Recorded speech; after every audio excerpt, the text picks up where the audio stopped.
You've been hiding the full details of that inheritance from me for months, Sophia. Your best friend Olivia finally came clean. She showed me how you've been stringing us along with that fake promise about your grandmother's estate. Sign the transfer papers today, or those workplace rumors about your questionable judgment will spread faster than you can fix them. And your mother already knew the whole scheme wasn't going to end well for you. Hi, my name is Sophia Bennett. I am 27 years old. I sat across from my husband at our kitchen table in our modest but comfortable home in the quiet upscale suburbs just outside Austin, Texas. His words landed heavy, each one chipping away at the fragile trust I had tried so hard to hold on to. I kept my hands folded in my lap, my breathing steady even though my chest felt tight with that familiar ache of vulnerability. I had always been the calm one in our marriage, the resilient partner who handled the day-to-day stresses at my job as a senior risk analyst at a mid-sized financial firm downtown. I spent my days quietly spotting patterns in transaction data that could save the company from losses, never seeking praise or drama. But lately my husband had been different, more insistent, more sarcastic, and today the mention of my best friend and my mother made everything feel like it was cracking open right in front of me. The confrontation had been building for weeks, but it exploded that afternoon when my husband came home early from his sales job and cornered me with the papers. He and my best friend had been spending more time together lately, supposedly helping coordinate things for a family gathering we were planning. I had confided in my best friend about the inheritance my grandmother had left me, a small but meaningful sum tied to some property that could help us finally pay down our mortgage and breathe easier. My husband had pushed the idea of pooling everything into a joint trust for our future, promising it would secure stability for all of us. I had wanted to believe him had felt that pull of wanting to make things work, to be the supportive wife who didn't rock the boat, but something had always felt off, like the promise was too convenient, too one-sided. Now his ultimatum made it clear the inheritance was never the real point, it was leverage. I looked at my husband, my voice soft but steady despite the emotion rising in my throat. I thought we were building something together.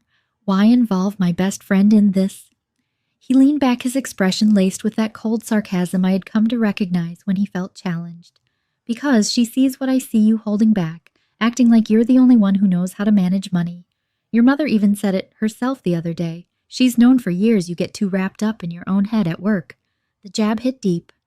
My mother had always been the one to smooth things over, to urge me to trust my husband's vision. Hearing that she might have known the full extent of the scheme left me feeling exposed raw in a way that made my eyes sting.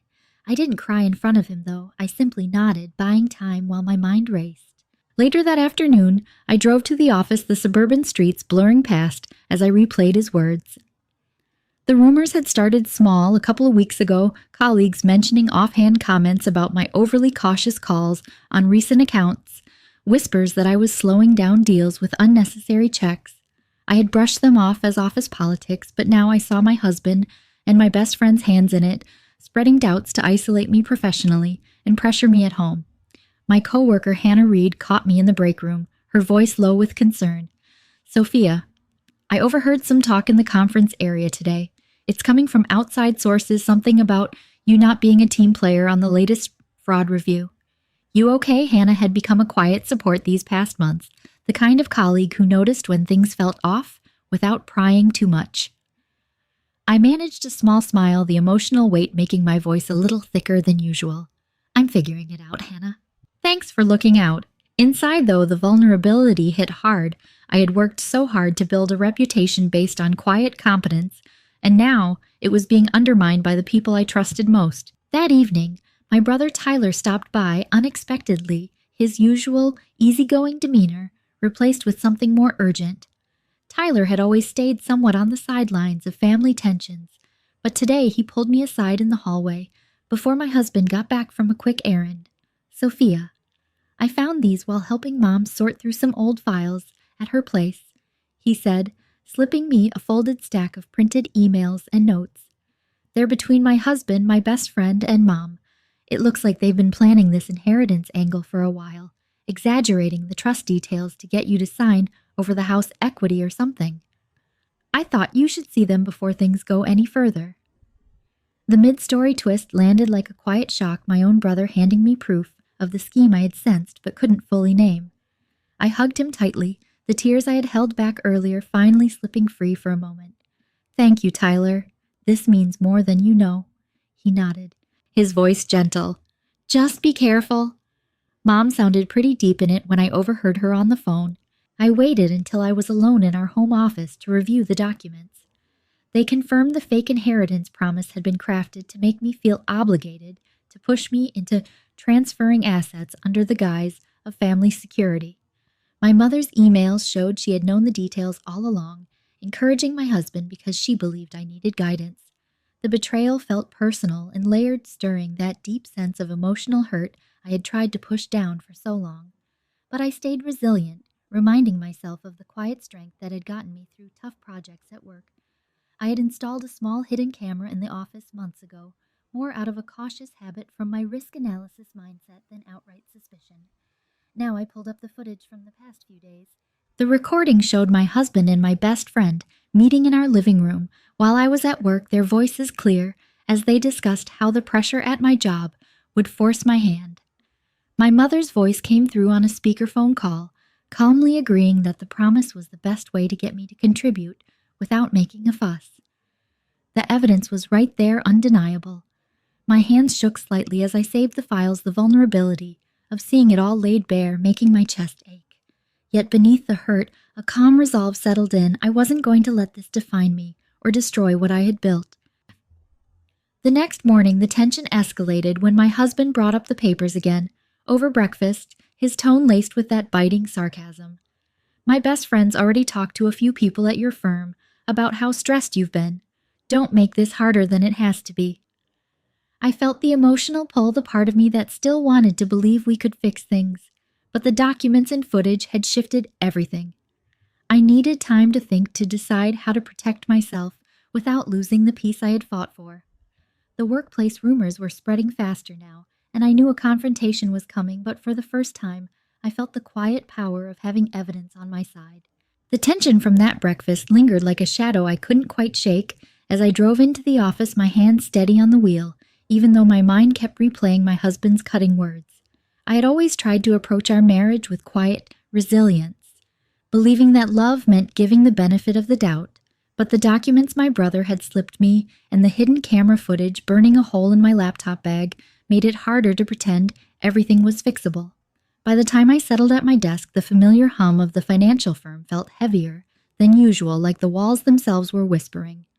Hannah stopped by my cubicle mid-morning, her face etched with genuine worry, as she lowered her voice.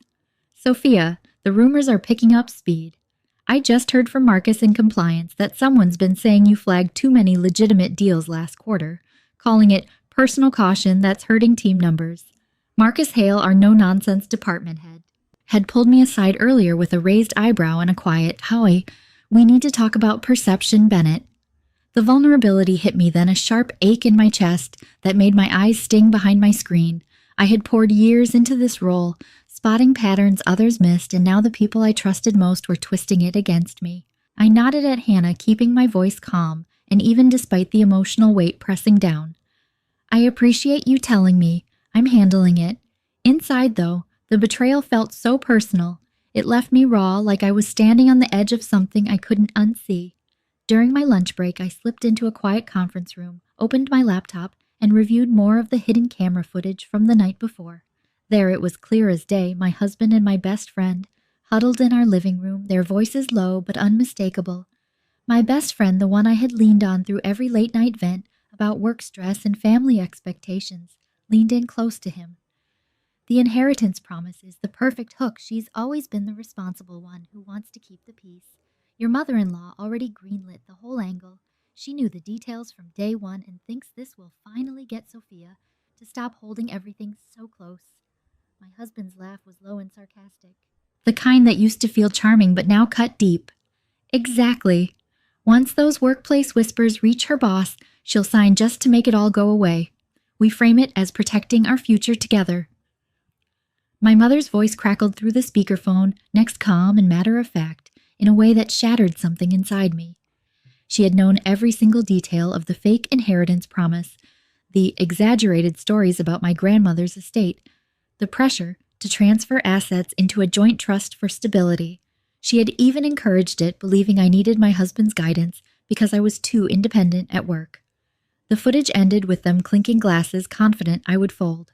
I sat there for a long moment, the conference room door closed against the hallway, Noise feeling the full sting of that emotional betrayal wash over me. My own mother, the woman who had raised me to value family above all, had been part of this scheme from the start, using the promise of security to manipulate me into giving up control.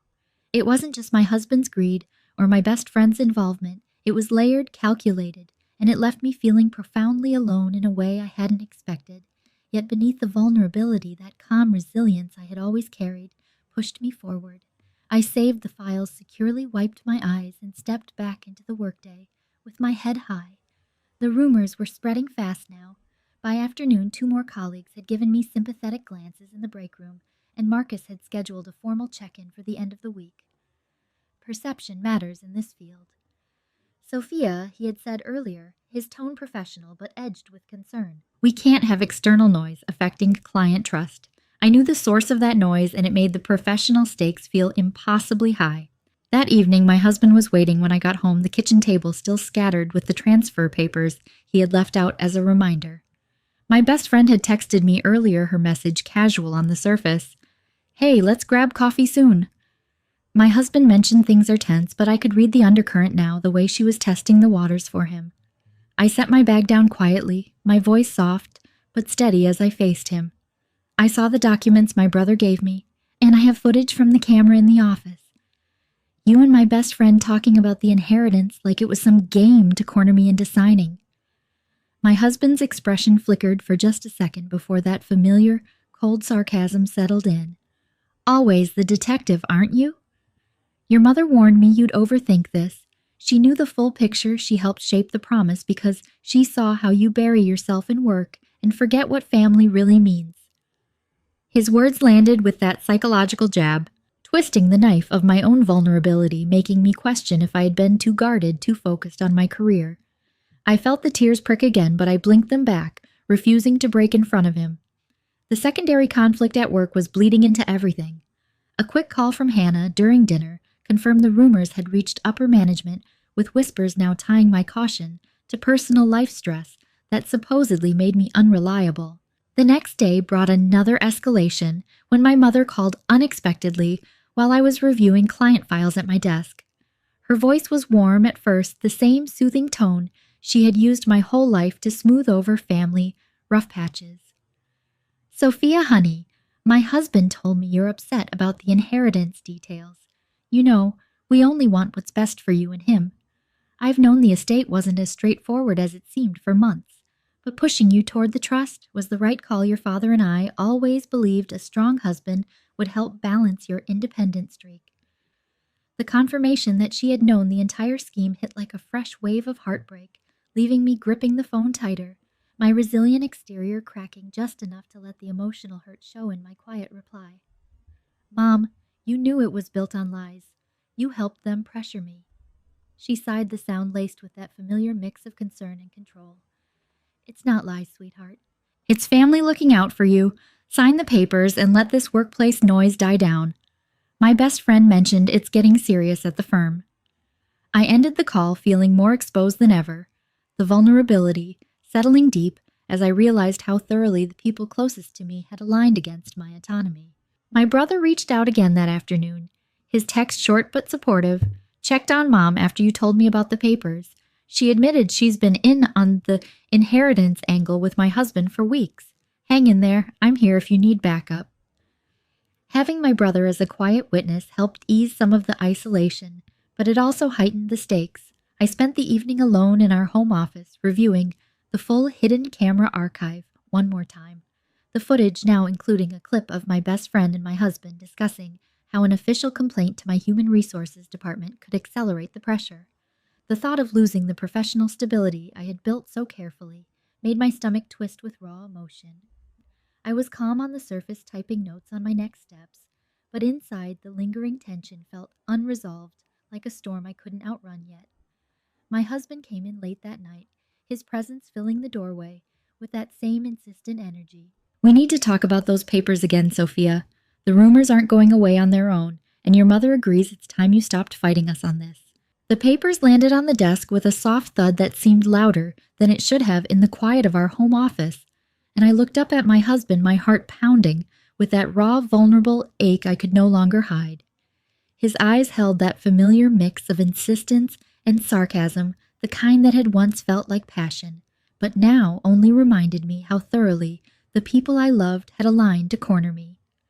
I took a slow breath, my voice calm and reflective, even as emotion tightened my throat.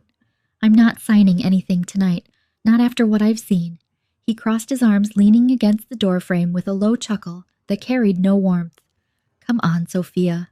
Your mother already told me you'd drag this out.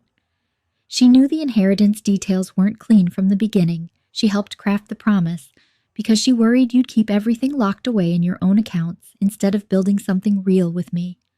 My best friend's just trying to help us both. The words landed like a fresh cut, confirming everything the hidden camera footage had already shown me. My mother had known the entire scheme, the fake promise about my grandmother's estate, the way it was exaggerated to make me feel obligated to transfer assets into that joint trust for our future. She had encouraged it, believing my independent streak at work made me too guarded, too unwilling to fully lean on my husband. The betrayal felt deeply personal, stirring, that unresolved tension I had carried since the first ultimatum, the kind that lingers even when you know you're doing the right thing. Yet I stayed seated, my posture steady, drawing on the quiet resilience that had always defined me as a senior risk analyst. I reached into my bag and pulled out the printed stills from the footage, sliding them across the desk without raising my voice. I have the recordings, my husband, you, my best friend, and my mother on speakerphone, planning exactly how the workplace rumors would push me to sign. She knew every detail. This isn't protection, it's control. His face shifted for a moment, surprise flickering, before the sarcasm returned sharper now. You really installed a camera in our own house. That's the kind of overthinking your mother warned me about. But I could see the crack in his confidence the way his eyes darted to the papers. The next morning I drove to the office with the footage backed up securely, the suburban streets of our upscale haven, feeling both familiar and suddenly distant. Hannah met me at the elevator, her expression full of quiet support as she handed me a coffee. Marcus wants to see you first thing. The rumors have reached the compliance team, but I backed you up in the group chat, said it's clearly external pressure. You've got this, Sophia. Marcus Hale was waiting in his office, his usual no-nonsense demeanor, softened by the stack of notes on his desk. Bennett, these whispers about your caution, affecting deals, they're not coming from inside. I've seen your reports. They're solid. But perception is everything here. Walk me through what's going on at home. I sat down, keeping my tone measured and reflective, the emotional vulnerability making my hands tremble just slightly under the table. I shared only the essentials, no dramatic accusations, just the facts about the inheritance pressure and the spreading rumors tied to my husband and my best friend. Marcus listened, then nodded once. This crosses into harassment territory if it's affecting your work environment. File an official internal complaint today. We'll investigate quietly and shut down the noise. The karma began to turn in that small, satisfying way, not loud revenge, but the quiet validation of boundaries I had finally started setting. By afternoon, the complaint was logged, and Hannah later pulled me aside in the break room with a relieved smile. Word is already circulating that management is looking into outside interference. You did the right thing standing up for yourself. That evening, I asked my brother to meet me at a small cafe near the edge of our suburban neighborhood, the kind of neutral spot where conversations could unfold without the weight of home. He arrived looking concerned, sliding into the booth across from me with the same protective energy he had shown when slipping me the documents. Sophia, I talked to Mom again after you told me about the footage. She admitted she knew the whole inheritance promise was structured to nudge you toward the trust, said she and Dad thought it would stabilize your marriage because you've always been so focused on your career. The confirmation of my mother's full involvement brought a fresh wave of emotional hurt, the kind that made my eyes well up as I stirred my coffee, but I let the vulnerability show without shame. My brother reached across the table, his voice gentle. You don't have to carry this alone. I'm on your side. Having him as a witness made the isolation feel a little less heavy, yet the lingering tension remained. My mother's choices had fractured something that might never fully mend. The confrontation with my husband came 2 days later after the workplace complaint had already started quieting the rumors. I waited until my best friend was also at our house. She had shown up unannounced, claiming she wanted to mediate like the best friend she no longer was. We sat in the living room, the three of them on one side of the coffee table and me on the other, my voice soft but unwavering as I played the clearest clip from the hidden camera footage on my laptop. My mother's voice filled the room from the speakerphone, recording calm, and knowing the promise will work because Sophia always puts family first once she feels the pressure. My best friend's face paled. My husband tried to interrupt with another sarcastic jab. "This is ridiculous. You're blowing a simple financial discussion out of proportion." But I held up my hand, the emotional weight making my words tremble, yet stay clear. It wasn't simple. It was a scheme, and my mother knew every detail from the start. "I'm not signing. I'm protecting my peace, my career, and myself." The room fell quiet except for the low hum of the air conditioner. My best friend shifted uncomfortably, her usual confident demeanor cracking. "Sophia, I thought I was helping you both. My husband said the inheritance would benefit everyone." But the footage left no room for excuses. My husband stood, his sarcasm giving way to frustration. "Fine. If you're going to tear everything apart over this, maybe we need time apart."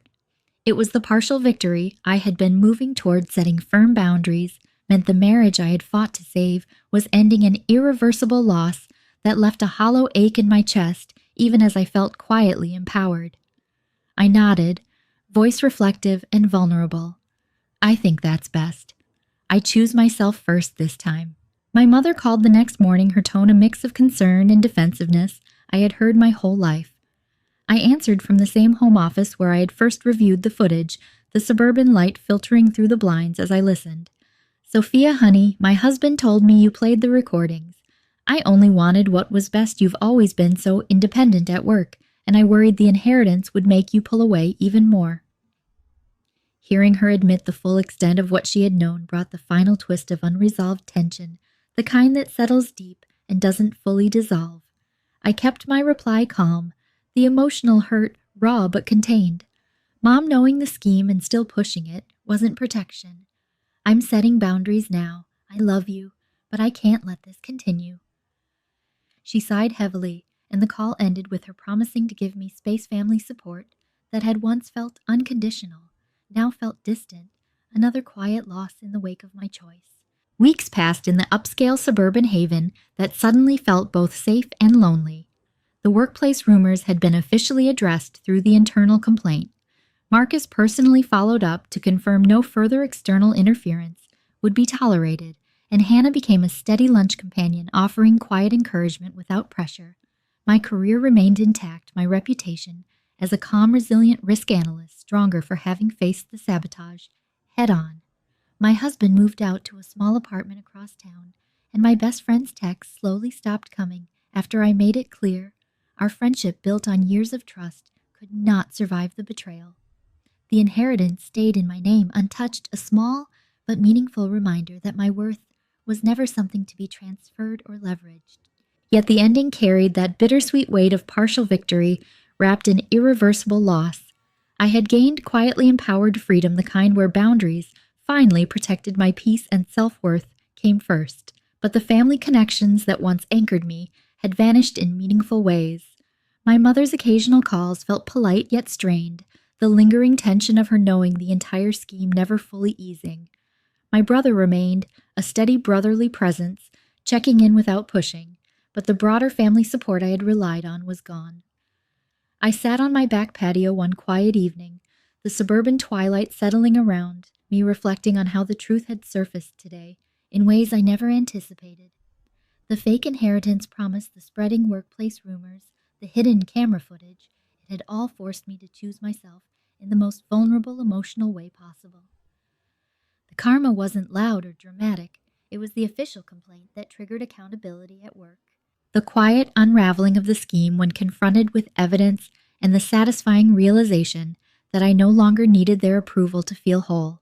I had walked away from the marriage with my dignity, my career, and my peace intact, but the cost was real. The support network I had known my whole adult life had fractured, leaving a space that felt both freeing and tender. In the end, the lesson settled softly over me, like the calm I had always carried.